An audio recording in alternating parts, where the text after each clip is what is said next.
میرا نام ہرین شاہ ہے اور آپ دیکھ رہے ہیں prophet series with the real life story the prophet of حضرت ابراہیم علیہ السلام۔ ابراہیم علیہ السلام مڈل ایسٹ کے ملک عراق کے شہر بابل میں پیدا ہوئے۔ ابراہیم علیہ السلام کے فادر بتوں کو تراش کر بازار میں بیچتے تھے اور خود بھی بتوں کی عبادت کرتے تھے۔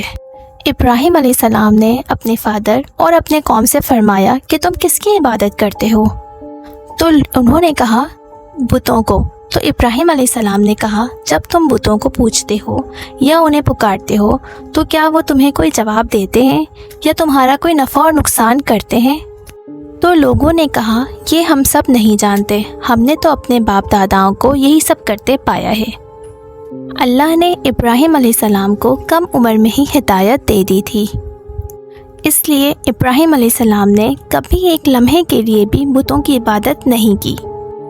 ابراہیم علیہ السلام نے اپنے فادر کو سمجھانے کی بہت کوشش کی اور فرمایا ابا مجھے ایسا علم ملا ہے جو آپ کو نہیں ملا، اس لیے میرے ساتھ ہو جائیے، میں آپ کو سیدھا راستہ دکھاؤں۔ شیطان کی عبادت نہیں کیجیے، بے شک شیطان اللہ کا نافرمان ہے۔ مجھے ڈر لگتا ہے کہ آپ کو اللہ کا عذاب نہ آ پکڑے۔ تو انہوں نے جواب دیا اے ابراہیم کیا تو میرے معبودوں سے پھرا ہوا ہے؟ اگر تو باز نہ آیا تو میں تجھے سنسار کر دوں گا، تو مجھ سے دور چلا جا اور کبھی نظر نہ آ۔ ابراہیم علیہ السلام نے فرمایا آپ پر سلامتی ہو، میں اپنے رب سے آپ کے لیے بخشش طلب فرماؤں گا۔ والد کے سخت جواب کے بعد ابراہیم علیہ السلام نے ان سے علیحدگی اختیار کر لی۔ ابراہیم علیہ السلام بت پرستی سے سخت چڑتے تھے۔ عید کے دن ان کے قوم کے لوگ کھانا پکا کر معبودوں کے سامنے رکھ دیتے تھے، پھر دوپہر کے بعد ایک میدان میں جمع ہوتے، وہاں کھیلتے کودتے خوشیاں مناتے۔ شام کو گھر کی طرف آتے، صبح بتوں کی طرف جو کھانا رکھ گئے تھے اس کو اٹھاتے اور تبرک سمجھ کر کھا جاتے۔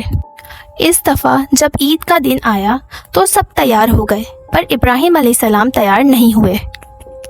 وہ لوگ جانے سے پہلے ابراہیم علیہ السلام کے پاس آئے اور پوچھا کیا آپ ہمارے ساتھ نہیں جائیں گے؟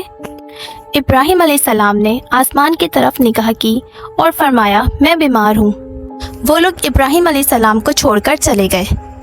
پھر ابراہیم علیہ السلام ان بتوں کے سامنے گئے، دیکھا کہ وہ کھانا وہیں پڑا ہے اور ان بتوں نے اس کھانے کو چھوا تک نہیں تھا۔ السلام نے ان بتوں سے کہا کہ اتنا کھانا تمہارے سامنے پڑا ہے، تم ان کو کھاتے کیوں نہیں ہو؟ تمہیں کیا ہو گیا ہے کہ بات تک نہیں کرتے؟ پھر پوری طاقت سے کلہاڑی اٹھا کر ان بتوں کو مار دیا سوائے بڑے بت کے۔ تھوڑی دیر کے بعد جب لوگ وہاں پہنچے تو دیکھا کہ بتوں کا یہ حال کس نے کیا۔ جب لوگ وہاں پر آئے تو پریشان ہو گئے کہ یہ کیسے ہو گیا۔ پھر قوم کے لوگ اکٹھا ہو کر سب نے یہ کہا کہ ابراہیم کو بلاؤ اور اسے سزا دو۔ پھر سب جمع ہو گئے اور ابراہیم علیہ السلام کو بلایا گیا اور پھر ان سے پوچھا گیا کہ اے ابراہیم ہمارے بتوں کے ساتھ یہ حرکت تم نے کی ہے؟ ابراہیم علیہ السلام نے جواب دیا یہ کام تو اس بڑے بت کا ہے، تم مجھ سے کیوں پوچھتے ہو؟ کیونکہ کلہاڑا تو اس کے ہی ہاتھ میں تھا اور ابراہیم علیہ السلام جب وہاں سے گئے تھے تو انہوں نے وہ کلہاڑا اس بت کے ہاتھ میں رکھ دیا تھا۔ اے ابراہیم کیا تمہیں پتہ نہیں ہے کہ یہ بول نہیں سکتے؟ پھر ابراہیم علیہ السلام مخاطب ہوئے اور انہوں نے فرمایا کہ اللہ کے سوا کوئی معبود نہیں، یہ جو بت ہیں یہ تو بول نہیں سکتے، کچھ کھا نہیں سکتے، یہاں تک کہ اپنی حفاظت نہیں کر سکتے، اور تم ان کی عبادت کرتے ہو، ان کو پوچھتے ہو، یہاں تک کہ تم انہیں اپنے ہاتھوں سے تراشتے ہو، انہیں خود سے بناتے ہو، بیچتے ہو، انہیں خود ان کے سامنے کھانا رکھتے ہو، وہ تمہیں کوئی نفع نقصان نہیں پہنچا سکتے۔ سب کچھ جانتے بوجھتے بھی وہ لوگ کفر میں ڈٹے رہے اور ان لوگوں نے ابراہیم علیہ السلام کو سزا دینے کی ٹھان لی۔ پھر ان لوگوں نے ایک میدان میں بہت ساری لکڑیاں جمع کی اور ان میں آگ لگا دی اور آگ لگا کر ابراہیم علیہ السلام کو اس آگ میں پھینک دیا، لیکن وہ آگ کو اللہ تعالیٰ کے حکم سے ٹھنڈی ہو گئی، کیونکہ آگ بھی اللہ کی مخلوق ہے اور اللہ کے حکم سے وہ آگ ٹھنڈی ہو گئی۔ بابل کے لوگ چاروں طرف سے کھڑے ہو گئے ابراہیم علیہ السلام کو جلتے ہوئے دیکھنے کے لیے، لیکن جب حضرت ابراہیم علیہ السلام اس آگ سے صحیح سلامت لوٹے تو لوگ ان کو دیکھ کے پریشان ہو گئے، لیکن حضرت لوط علیہ السلام کے سوا کسی نے بھی اسلام قبول نہیں کیا اور کفر میں ڈٹے رہے۔ ابراہیم علیہ السلام نے یہ دعا پڑھی تھی، ابراہیم ابراہیم علیہ السلام ان کا یہ رویہ دیکھ کر نا امید ہو گئے کہ اتنے بڑے معجزے کے بعد بھی ان لوگوں نے ایمان قبول نہیں کیا اور کفر پہ ڈٹے رہے، تو وہ لوگ اور کیا معجزہ چاہتے ہیں۔ اس وقت بابل پہ نمرود نامی ایک بادشاہ کی حکومت تھی۔ جب اسے اس بات کا پتہ چلا تو انہوں نے اپنے دربار میں حضرت ابراہیم علیہ السلام کو بلایا۔ حضرت ابراہیم علیہ السلام سے نمرود نے کہا کہ تمہارا رب کون ہے؟ تو حضرت ابراہیم علیہ السلام نے کہا میرا رب وہ ہے جو لوگوں کو زندہ کرتا ہے اور مارتا ہے۔ تو نمرود نے کہا میں بھی لوگوں کو مارتا ہوں اور زندہ کرتا ہوں۔ اس نے حکم دیا کہ جیل سے 2 آدمیوں کو لے کر آؤ، اور جب 2 آدمی آئے تو اس نے کہا ایک کو قتل کر دو۔ جب ایک کو قتل کر دیا گیا، ابراہیم علیہ السلام نے کہا میرا اللہ سورج مشرق سے لاتا ہے تو مغرب سے لے آ۔ اس پر نمرود کے پاس کوئی جواب نہیں تھا اور اس نے ابراہیم علیہ السلام کو بابل سے نکل جانے کا حکم دیا۔ ابراہیم علیہ السلام سے نکل کر شام کی طرف چل دیے۔ وہاں پر انہوں نے اپنے چچا کی بیٹی سارہ علیہ السلام سے شادی کی۔ یہ لوگ بتوں کی عبادت نہیں کرتے تھے، ستاروں کی کرتے تھے۔ ایک رات ابراہیم علیہ السلام ان لوگوں کے ساتھ چل رہے تھے، پھر انہوں نے مذاق میں کہا ایک چمکتے ہوئے ستارے کو دیکھ کر کہ یہ میرا رب ہے، لیکن پھر تھوڑی دیر میں وہ ستارہ چھپ گیا۔ تو ابراہیم علیہ السلام نے کہا یہ ستارہ میرا رب کیسے ہو سکتا ہے؟ پھر انہوں نے کہا یہ چاند میرا رب ہے، لیکن جیسے ہی صبح ہوا اور وہ چاند بھی ڈوب گیا تو انہوں نے بولا نہیں یہ میرا رب کیسے ہو سکتا ہے، یہ تو ڈوب گیا۔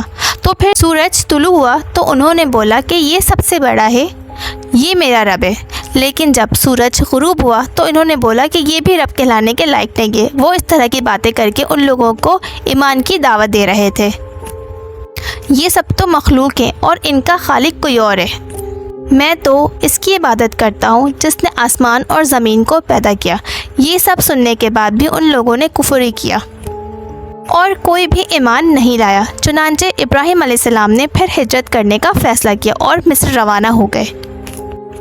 مصر کے بادشاہ کو خبر ملی کہ ایک شخص ایک عورت کے ساتھ یہاں آیا ہے جو کہ وہ بہت خوبصورت ہے، تو اس نے اپنے درباریوں کو حکم دیا کہ جاؤ اور اس عورت کو میرے پاس لے کر آؤ، اور اگر وہ آدمی اس کا شوہر نکلا تو اس کو قتل کر دینا۔ اللہ تعالیٰ نے حضرت جبرائیل علیہ السلام کے ذریعے یہ وحی حضرت ابراہیم علیہ السلام تک پہنچا دی۔ تو ابراہیم علیہ السلام نے حضرت سارہ علیہ السلام سے کہا کہ جب تم سے کوئی پوچھے کہ میں تمہارا کون ہوں تو تم انہیں بتا دینا کہ میں تمہارا بھائی ہوں۔ پھر انہوں نے سمجھایا کہ اس روحی زمین پر میرے اور تمہارے سوا کوئی ایمان والا نہیں ہے، اس لحاظ سے تم میری دینی بہن ہو۔ پھر اس ظالم نے حضرت سارہ علیہ السلام کو اپنے محل میں بلایا، اور جب اس نے ان کے ساتھ بدکاری کرنا چاہی تو اللہ کے حکم سے ان کا ہاتھ جم گیا۔ پھر سارہ علیہ السلام نے سوچا کہ اگر انہیں کچھ ہو جاتا ہے تو ان پہ الزام آ جائے گا کہ اس خون انہوں نے کیا ہے۔ تو پھر انہوں نے اللہ سے دعا کی، اور جیسے انہوں نے اللہ سے دعا کی تو ان کا ہاتھ صحیح ہو گیا، لیکن وہ اپنی حرکت سے باز نہ آیا۔ پھر سے انہوں نے بدکاری کرنے کی کوشش کی، پھر انہوں نے دعا کی تو اس کا ہاتھ پھر سے جم گیا۔ اس طرح سے یہ عمل 3 دفعہ ہوا۔ پھر سارہ علیہ السلام سے اس نے کہا کہ اگر تم مجھے اس سے نجات دلائے گی تو میں تجھ سے وعدہ کرتا ہوں میں تجھے چھوڑ دوں گا۔ تو سارہ علیہ السلام نے دعا کی تو وہ ٹھیک ہو گیا۔ پھر اس نے عزت کے ساتھ انہیں محل سے روانہ کیا اور ان کی خدمت کے لیے اپنی بیٹی ہاجرہ ان کے ساتھ دے دی۔ سارہ علیہ السلام جب واپس آئیں تو ابراہیم علیہ السلام نے فرمایا اب ہم یہاں نہیں رہیں گے۔ پھر وہ لوگ فلسطین چلے گئے۔ ابراہیم علیہ السلام کی عمر 86 سال ہو گئی تھی اور ان کے ہاں کوئی اولاد نہیں تھی۔ تو سارہ علیہ السلام نے سوچا کیوں نہ ہاجرہ سے ابراہیم علیہ السلام کا نکاح کرا دوں۔ پھر حضرت ابراہیم علیہ السلام کا نکاح ہاجرہ سے ہو گیا، اور اللہ تعالیٰ نے حضرت ابراہیم علیہ السلام کی دعا قبول کر لی اور حضرت اسماعیل علیہ السلام کی صورت میں ایک بیٹے سے نوازا۔